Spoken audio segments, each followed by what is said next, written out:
How come whenever I curl my mustache and point my beard the way I want it, it never stays? Like, I don't get it. I don't get it. Anyway, you are looking at Rooster. Of course, obviously. Episode 5, officially, kinda, of the critically acclaimed Cars and Drive, internationally known and Diddy free. So, this is my Life Now podcast. 4 o'clock in the afternoon, and we are going home, boys. That's exactly what we're doing. I didn't know if I was going to cut this promo on the way home, but since I'm doing it, here I am doing it. I'm going to do it, right? And you're you're going to sit there and listen. Eventful day, and I couldn't remember if I mentioned it in the completely legitimate episode 4, but I reminded myself before I cut the camera on that I did mention it in the completely legitimate episode 4 that my supervisor and the lead for the neighboring department are in Arizona. And they left Tuesday night right after work, and they'll be back to work on Saturday. And I have to work on Saturday. And I've been like running the shift for a while, for a long time. But I've always had other leadership with me to do what they do. You know, they do that kind of thing. So, but now it's not all on me. I mean, it kind of is because, I mean, Tom is there. Tom is the boss. He's my supervisor's supervisor. He's there, but he lets me do what I have to do, and I do. I feel I do it well because he hasn't stopped me. Like when I was first learning the whole leadership thing, and it didn't happen often, but it happened a couple times. If I was leaning toward making a decision that was catastrophically bad, they'd stop me. But hey, listen, I see this is what you're doing. I like the way you're working, but let's do this. Let's reevaluate. Let's switch this up and do things this way. Cool. And that's how you learn. You take that feedback and you learn from it. You work with it. I've worked with guys all my life, really, but more recently that I don't want to say it's because they're younger and sensitive, but that's probably what it is. That take feedback from work, from your peers and your leadership as criticism. And they call it that. Like, well, you criticize everything I do, and if it's not done your way, it's wrong. First of all, it's feedback from, and I ask for it directly. It's feedback from your peers that's relayed to your leadership, and it's not my way. It's the way. We operate by a certain standard. And we have to meet that standard. It's not like if you don't do it my way, you're doing it wrong. This is the company's way. This is the way that is proven to work and to be efficient, effective, and safe at the same time. If you don't want to do it because you're shit at your job, don't blame me. And those kind of people don't last long anyway. So anyway, I'm on my way home. And I've been doing, this for the last couple days, but like I said, more than a year now. I've been in this, I guess, intermediate position. That's what Israel calls it. And he was in this same position that I'm in now. Not last year, the year before. So he wasn't officially a lead, but they called him acting lead until he got the actual promotion, and he was the lead, and now he's the operations supervisor. I think they did away with, acting lead, but he introduces me as his unofficial lead, right? Like, we interview all the time, and people from other branches, they come in from out of town all the time, and that's how he introduces me. This is my right hand. He's my unofficial slab lead. Cool, right? So I've been doing this for a little while now, and this week, in the last 12 months, I think I mentioned before, either on the YouTube version or the Anchor version on Spotify version, that last year in September, 2 dudes got fired for stealing time. Fucking stupid. It was on the old one, now that I'm thinking about it. It was on the old one. It's on Spotify somewhere. But 2 younger guys, early 20s, I guess, they were stealing time. They were punching in and out for one another, and accounting saw that shit. Like, what is this? So they opened an investigation, and I don't know if you know this, but when HR from corporate, who's based in Seattle just shows up in the yard in Denver, they're not coming to say hi. You know what I mean? And at the time, Rebecca's her name. She like just got the position that she's in now. And oh, I'm just coming to introduce myself and this and this and this. Like, bro, you flew 1,000 miles to do something you could have put in an email. And they did send an email. But I think we all know, like, when an HR rep from corporate shows up, it's the kiss of death for somebody. Okay? And the last 3 times in the last 12 months that Rebecca has showed up, bruh. Okay? We end up shorthanded again. And I've told her that too. She told me to my face last time she was up, a couple weeks ago actually. I'm not sure if I talked about it, but somebody drop in the comments and remind me. Just put in the comments what happened to Ken. Ken. What happened to Ken? And I'll cut a whole promo on that because holy shit. She told me the last time she was up dealing with Ken. Again, put in the comments what happened to Ken. Like I was given an opportunity to address the whole team while she was there. And I essentially told him, like, listen, treat the man next to you the way you expect to be treated. If you don't want to be talked to a certain way, don't talk to them that way. Watch what you say to one another. Watch how you talk to one another. I'm not asking you to hold hands, and I said this in front of HR. Like, I'm not asking you to hold hands and take long walks, but give a little to get a little. That's all it is. And I forgot. I said some other things too, but I forgot. And she pulled me to the side right after, we established a plan of action for the day, and the guys split up to go to their stations. And she's like, I've never had a report about you. I said, that's a weird thing to say instead of good morning. That's a weird ass thing to say. And she laughed. And she's like, I appreciate you saying what you said to the team and this and this and this. And like, she's heard from my leadership that they look to me for certain things, which they do. I'm not out here to toot my own horn or anything, but they do.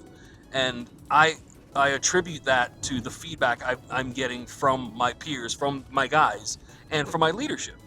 That's how you learn. That's how you get gooder. That's what I want to do. All due respect to manual labor, I've done manual labor all my life, but I'm getting fucking old. Okay? I'll be 41 in a couple weeks. Ugh. I just hurt my own feel hole. I'll be 41 in a couple weeks. I can't. My body is telling me, stop it.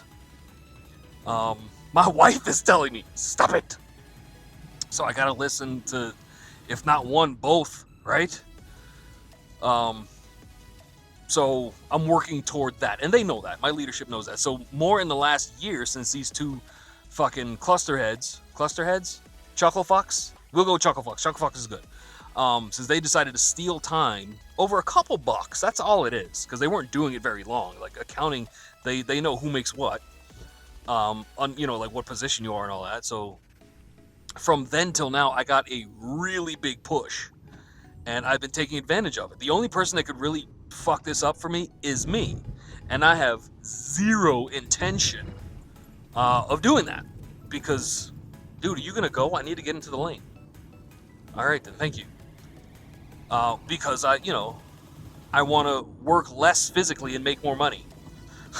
Sue me, that's what I want to do. And my current ops supervisor, Israel, I've referred to him as El Feo. He was one of us when I started, and he put in the work, and he took the same feedback from our collective leadership. And look at him now, and he is giving that to me.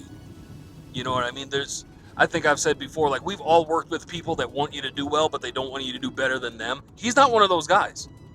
I know for a fact he wants to keep moving up, but he can't unless he has people below him that he can count on. So he's pushing me really hard, and I'm taking it. Like, I'm taking it in stride, because it's one of the, it wasn't a criticism, one of the bits of feedback that I got on my last review was interpersonal stuff. How I deal with people. I can be rough. I know I can be. I've talked to the boys the other day. What was today? Wednesday? Yesterday. Today's Thursday. Yesterday. We had our own meeting without Tom, without Israel, like just us, just the boys. I'm like, listen, I know I can be rough. I know I can come off a certain way, but when we're in these four walls, I'm about this job. So when I ask you to do something, it's because it's what's in the best interest of the whole team. Because that's what it is. When you're at work, if you're looking out for yourself, that's a problem. That makes the day longer for everybody if you're only looking out for yourself. You have to look around. I can words. You know how I don't cut anything out of these? you know, um, if you're looking out for yourself, it makes the day longer for everybody else. And I have a sticker on my hard hat that says team before self. And they look at that like, yo, this motherfucker is not joking about that. I'll pick up garbage. Like, I don't care, dude. I'll sweep. I make good money. And when I'm in overtime right now. And I still have all of tomorrow and Saturday to work. I make really good money. They're going to pay me really good money to sweep.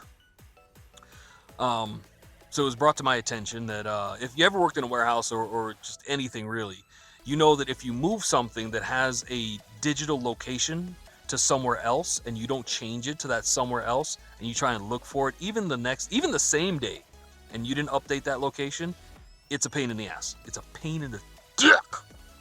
And we've had this problem more and more because we have a whole team of new guys, right?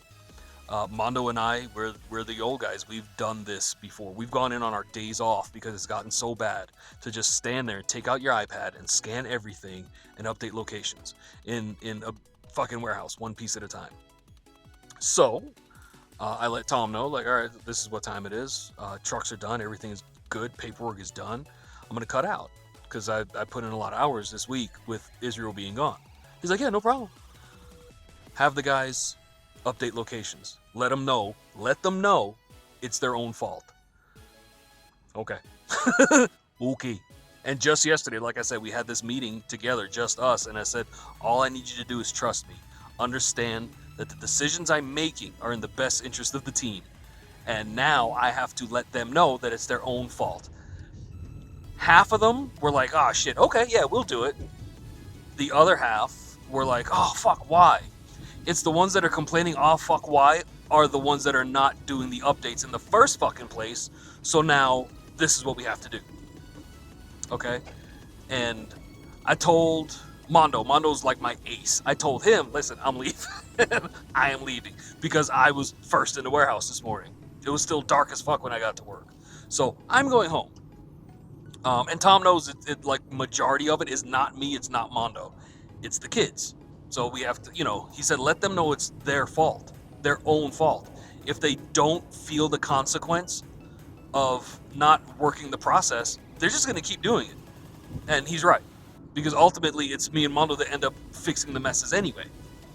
And we're getting tired of this shit. I'm not going to lie to you. So that was my day. That was my whole ass day. But I'm cutting this promo because, and completely fucking off topic, a buddy of mine, Loyal, I've mentioned him before, dropped me a DM on Discord, and he was like, you requested this, and he made me a song.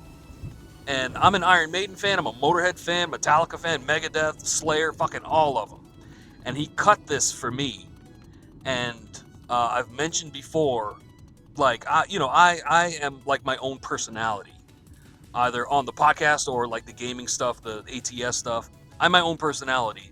I'm the one you come here for, right? I hope, right? Hope is a shitty plan.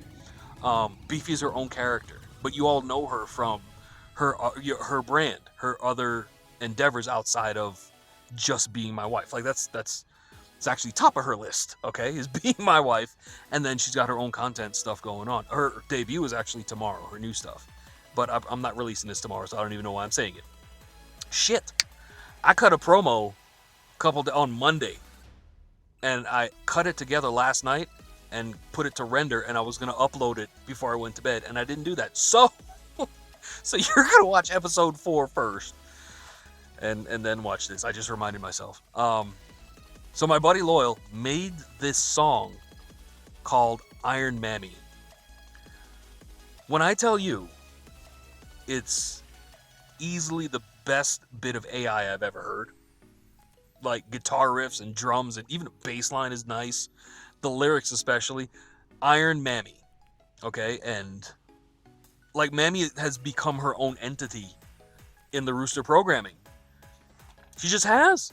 She's become her own like spin-off character, has Mammy. So for the rest of the trip home, I want to listen to this song. We'll listen to it together, and then we'll end. Let's do that. Thanks for listening to me rant about work. First of all, let's listen to some Iron Mammy. Like, subscribe, please do. Drop a comment down there and share this. Take the link, post it in your social media machines, and share it, if you please. Okay, here it is, the world debut of Iron Mammy.